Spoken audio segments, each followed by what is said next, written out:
आज कटरा के मोजी शहरीदारों का जो शिष्टमंडल है भाजपा की अध्यक्षता में एसडीएम कटरा से मिला। इस दौरान उन्होंने विभिन्न मुद्दों को एसडीएम के समक्ष रखा। आइए सुने उन्होंने इस बैठक के दौरान क्या कहा।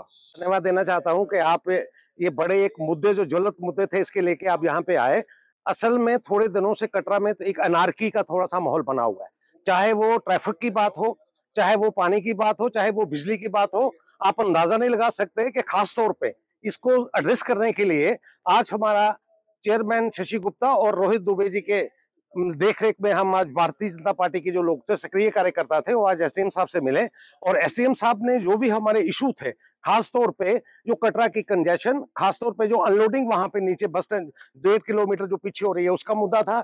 यहाँ की कटरा की बिजली जो कि 24 घंटे गवर्नमेंट की तरफ से एक ऑर्डर के तहत यहाँ पे हमें मिलती थी उसका मुद्दा था और खास तौर पे पानी का मुद्दा था। उसलिए एसडीएम साहब ने तीनों डिपार्टमेंट्स को यहाँ पे बुलाया था और बड़े मतलब कि आप कह सकते हैं कि उसको एड्रेस करने के लिए उन्होंने पूरा हमें आश्वासन दिया है और खास तौर पे उन्होंने बड़ी डिटेल में जो हमारे साथ बात हुई है उसका भी हमने जिक्र किया है। और मैं आपके माध्यम से भी एक बात कहना चाहता हूं, ये असल में जो समस्या कटरा की है ये एक डिपार्टमेंट की तरफ से नहीं है। इसमें सबके सब लोग जो है जब तक इन्वॉल्व नहीं होंगे, जब तक इसको कोशिश नहीं करेंगे एड्रेस करने में, चाहे वो ऑटो वाले की यहाँ पे बात कंजेशन की हो, चाहे वो गाड़ियों की कंजेशन की बात हो, चाहे वो यहाँ पे जो है नाजायज कब्जे की बात हो, चाहे वो रोड पे टैक्सी लगाने की बात हो, चाहे प्राइवेट लोगों की गाड़ी यहाँ पे लगाने की बात हो, ये जब तक हम लोग ये सारी चीज को एड्रेस नहीं करेंगे तब तक ये कटरा ठीक होने वाला नहीं है। और खास तौर पे जो आज की यहाँ पे बात हुई उसमें एक रोष के तौर पे हमने एक बात और यहाँ पे एसडीएम साहब के सामने रखी है। वो इसलिए रखी है कि प्रसादी की स्कीम हमारे कटरा में लॉन्च हुई थी जिसमें 50 करोड़ रुपया उन्होंने पहले देने की बात की थी, 50 करोड़ रुपया उसमें बाद में देने की बात की थी। आप अंदाजा लगा सकते हैं कि अगर मतलब कि सही कंसर्न जो है, जो ग्रीवेंस पार्टी है वो कटरा है और कटरा म्युनिसिपल है, वो हमारे जो चेयरमैन हैं, आप अंदाजा लगा दें कि टूरिज्म डिपार्टमेंट की हमाकत देख लें कि उन्होंने क्या किया कि हमें जो स्टेक होल्डर खासतौर पर म्युनिसिपल कमेटी कटरा थी उसको नुमाइंदा ही नहीं उनका बनाया। और जब नुमाइंदा नहीं बनाया तो आप अंदाजा लगा सकते हैं कि 50 करोड़ रुपया वो हम उससे हमें वो हाथ धोने पड़े। और दूसरे जो 50 करोड़ रुपए की स्कीम उन्होंने खासतौर पर बनाई है जो हमारे ध्यान में है, उन्होंने सिर्फ और सिर्फ टूरिज्म डिपार्टमेंट को चमकाने के लिए वो सारा एक पेपर वर्क किया और उसका भी कोई पता नहीं है कि कब पैसे आएंगे, कब लगेंगे, कैसे होगा।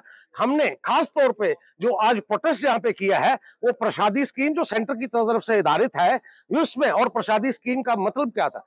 प्रसादी स्कीम का ये मतलब था कि गवर्नमेंट ऑफ इंडिया को हम धन्यवाद देना चाहते हैं कि उन्होंने 25 टाउन जो थे वो चिन्हित किए थे, आइडेंटिफाई किए थे, जिसमें कटरा था। वो इसलिए था कि जो पिलग्रम जो यहाँ पे यात्री यहाँ पे आ रहे हैं उसको फैसिलिटेट करने के लिए जो पैसे लगने थे, चाहे उसमें कंजेशन को दूर करने के लिए पैसे हो, चाहे उसको यात्री को पानी देने के लिए पैसे हो, चाहे सफाई के लिए पैसे हो, और उसी सिलसिले में वो प्रसादी का आज तक पता नहीं है। और मैं आपके माध्यम से एक बात और कहना चाहता हूं माता वैष्णो देवी श्राइन बोर्ड को, ये कहना चाहता हूं कि आप इस कटरा को बेस कैंप समझिए। ये बेस कैंप ये सिर्फ आप ये कहते हैं कि बाणगंगा से ऊपर है, वो नहीं है। आपकी 50 लाख की यात्रा यहां अगर आती है तो कटरा बेस कैंप है और कटरा की जो गंदगी यात्री की है उसके लिए अपना हाथ बटाइए, कटरा की डेवलपमेंट के लिए हाथ बटाइए। ये जो यहाँ पे ये सारी चीजें म्युनिसिपल कमेटी के सोर्सेज जो है वो बहुत छोटे से हैं, उसमें हो नहीं पाएगा। और आने वाले वक्त में हमें जैसे लगता है एसडीएम साहब से बात करने के बाद ये कोऑर्डिनेट होगा सारी चीजें, और कोऑर्डिनेशन होने के बाद कटरा में यात्रा सही तरीके से रेगुलेट हो। 2 किलोमीटर पहले कटरा में यात्री को बस के नीचे उतार रहे हैं और उतारने के बाद बस में जैसे जो आज कोई जाके देखे वहां पे किस तरीके से पैदल वो यात्री 2 किलोमीटर तक अपने बच्चे अपना सामान उठा के किस तरीके से गरीब यात्रा आ रही है, उसको फौरी तौर पे एड्रेस करने की जरूरत है। आपके माध्यम से भी यही हम अपील करेंगे कि सरकार और खास तौर पे यहाँ की लोकल जो इंतजामिया है उस पर ध्यान देके इस चीज को सारी को एड्रेस कर दे। बहुत बहुत धन्यवाद। ऐसे ही कटरा शहर के 2 दिन विषय थे, तो आज हमारी पूरी भाजपा की टीम जिसमें हमारे म्युनिसिपल कमेटी के चेयरमैन शशि जी, पूर्व विधायक बलदेव जी, युवा मोर्चा पूर्व अध्यक्ष मंगली जी, अभी हमारे युवा मोर्चा अध्यक्ष विजय परोज जी और अन्य साथी सब आ जाए एसडीएम साहब को मिले। एक तो मेन विषय था कि जो रोड टूटी हुई है उसका क्या काम चल रहा है, तो हमें एसडीएम साहब ने बताया कि उसका टेंडर लग चुका है और पूरी उम्मीद है कि जल्दी ही काम शुरू होगा। और इसके साथ साथ हमने उनसे रिक्वेस्ट की कि आप कुछ बसेज ऑन ट्रायल बेसिस ऊपर बस स्टैंड तक आने दें, क्योंकि बसेज ऊपर ना आने की वजह से ऊपर का व्यापार काफी कम हो चुका है। तो हमें उससे हम धन्यवाद करते हैं एसडीएम साहब का कि उन्होंने हमें आश्वासन दिया कि वो जल्दी ही आज या कल में एक ट्रायल बेसिस पे 4 या 5 बसेस का एक ग्रुप छोड़ेंगे जो बस स्टैंड पे यात्रा को छोड़कर वापस जाएगी। अगर वो सक्सेसफुल रहा तो मुझे पूरी उम्मीद है कि ऊपर बस स्टैंड तक बसेस आएंगी। इसके साथ साथ पानी की और बिजली की दिक्कत पिछले दिनों में लगातार रह रही है, तो उसके लिए भी एसडीएम साहब ने हमें बताया कि उन्होंने ऊपर बात की हुई है बिजली के लिए, और पूरी उम्मीद है कि आज या कल तक बिजली का मसला हल हो जाएगा। सब कटरा वासियों का धन्यवाद, आपका धन्यवाद। आज हम एसडीएम साहब से मिले, 2-3 इश्यूज थे जिसके बारे में हमने उनसे डिटेल में बात की। पहला इशू था जो बसेस जो नीचे 2 किलोमीटर दूर नीचे चले खड़ी करती थी, एसडीएम साहब ने बोला कि ट्रायल बेसिस शुरू करेंगे। मैं 1-2 बार पहले भी डीसी मैडम और एसडीएम साहब से बात कर चुका था इस मसले पर। आज उन्होंने पूरा आश्वासन दिया कि 2-4 दिन में हम 1-2 दिन में ट्रायल देंगे, अगर ट्रायल सफल हो गया तो कंटिन्यू बसेज ऊपर आएंगे। दूसरा इशू था बिजली के बारे में, तो परसों मेरी चीफ इंजीनियर से बात हुई थी, मिस्टर कुंडल चीफ इंजीनियर से। उन्होंने कहा कि आप अपने एसडीएम साहब से बोलें कि मुझे वो लेटर दे दें। हमने बोला कि 1915 में एक निर्मल सिंह जी के टाइम एक ऑर्डर पास हुआ था कि 24/7 बिजली हम देंगे, वो कैबिनेट डिसीजन था। उसके बाद बिजली 10-12 साल 5-6 साल बिल्कुल कंटिन्यू रही। 1-2 साल से बिजली हमारी बीच में कट कुट होता है। कल हमें कुंडल साहब से बात की और उन्होंने कहा कि डिपकम साहब आप अपने एसडीएम साहब से बात कीजिए। मेरी एसडीएम साहब से कल बात हुई, आज हम इस मसले में मिले हैं और एसडीएम साहब बोल रहे हैं कि उनकी भी कुंडल साहब से बात हुई है, जल्दी 1-2 दिन में बिजली वाला मसला भी हल होगा। फिर पानी वालों को बुलाया था, पानी की समस्या है। आपको अभी मेरे जिला अध्यक्ष ने बताया कि पानी की समस्या का उनसे विस्तार पूर्वक समाधान हो गया कि नवरात्रों के पहले पानी की समस्या कटरा में बिल्कुल ठीक होगी।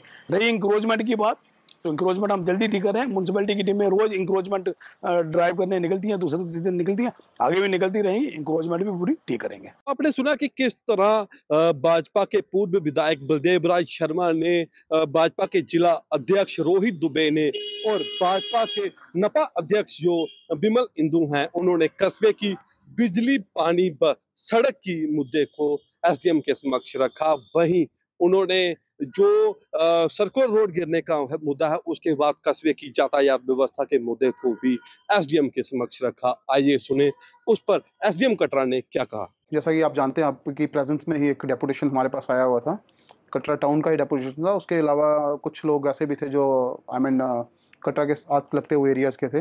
प्राइमरीली इनके 3 इश्यूज़ थे। पहला इशू था जो इनको पावर के कट्स आ रहे हैं कि अनशेड्यूल्ड भी हैं और शेड्यूल्ड भी हैं, जो ग्रिड से ही पावर कट्स आ रहे हैं, वहाँ पे काफ़ी जो बिज़नेस है वो भी इफेक्ट हो रहा है, और जो टूरिस्ट जो हमारा ब्रांड एम्बेसडर भी है जम्मू कश्मीर का, उसको भी इनकन्वीनियंस हो रही है। उसके लिए भी इनका कंसर्न था, वो हमारे नोटिस में है। द मैटर जो है हमने टेकअप किया हुआ है, तो होपफुली वेरी सून जो ये पावर कट्स हैं इनसे निजात मिल जाएगी। दूसरी बात थी वाटर सप्लाई स्कीम की, कि पानी की दिक्कत आ रही है, तो वो इनको बताया गया हुआ है कि कटरा में जो पानी की सप्लाई है, वो मेजॉरिटी जो पानी की सप्लाई आती है वो आती है यहाँ पे दनसर से। दनसर वाटर सप्लाई स्कीम है। उस वाटर सप्लाई स्कीम का जो फिल्ट्रेशन प्लांट था वो चोक्ड है और उसकी रेनोवेशन का वर्क चल रहा है, कंप्लीट कर रहे हैं उसको। Very soon by the time Navratras शुरू होने से पहले वो काम खत्म हो जाएगा, और जो पानी की हमारे को दिक्कत है यहाँ पे टाउन में वो बिल्कुल ख़त्म हो जाएगी। थर्ड इनका इशूज़ था कि ट्रैफिक को मैनेजमेंट को लेके, और कि जो बसेस रोड बंद होने की वजह से नीचे टाउन से बाहर से ऑपरेट हो रही हैं, उनको टाउन में आना दिया जाए। तो वो उसके पर एक कलेक्टिव कॉल लेनी है। जो मैटर टेकअप करेंगे हम लोग डिस्ट्रिक्ट एडमिनिस्ट्रेशन के साथ, तो देन जो भी डिसीजन होगा वो कम्युनिकेट कर दिया जाएगा। बट जो भी डिसीजन होगा वो लोगों की भलाई, टूरिस्ट की फैसिलिटी, इसको ध्यान में रखते हुए ही लिया जाएगा। सर, आने वाले दिनों में नवरात्रे हैं, अभी यात्रा कम है, तब यात्रा दुगने होने के आसार हैं, तो यातायात व्यवस्था को मैनेज करने के लिए किस तरह के प्रयास हैं? हमारे पास we already have prepared the contingency plans and regular plans. जो प्लान हैं आपको मतलब सब चीज़ें ग्राउंड पे दिखना शुरू हो जाएंगी। जैसे रेट्स नोटिफिकेशन थी, क्योंकि ऑटोज़ के किराए की, भाड़े की, वो हमने नोटिफाई कर दी हुई है परसों से। हमने मतलब जो रोड ट्रांसपोर्ट डिपार्टमेंट के उनके ARTO ने नोटिफाई किया हुआ है उसको स्ट्रिक्टली इंप्लीमेंट किया जाएगा। उसके अलावा जो रोड साइड पार्किंग्स हैं उनको रेगुलेट करने के लिए ट्रैफिक पुलिस को कहा गया हुआ है। उसके साथ में रेगुलर पुलिस को भी कहा गया हुआ है कि जो भी वायलेटर्स हैं, जो भी ऑफेंसेस करते हैं ट्रैफिक के लिए, उनके खिलाफ सख्त से सख्त कार्रवाई की जाए, ताकि जो ट्रैफिक का फ्लो है वो स्मूथली टाउन में और टाउन के बाहर भी रहे। Thank you so much.